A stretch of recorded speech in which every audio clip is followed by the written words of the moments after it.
What is the pH of 0.06 m sulfuric acid?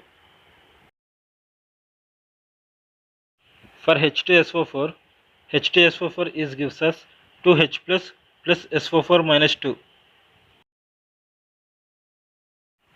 pH is equals to minus log of concentration of H plus. The concentration of H plus is equal to subscript of H plus and molarity.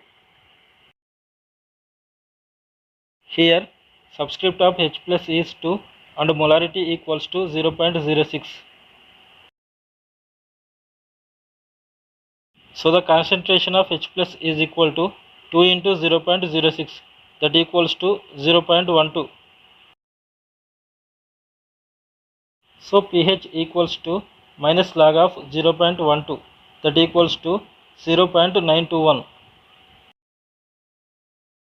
So pH is equals to 0.921.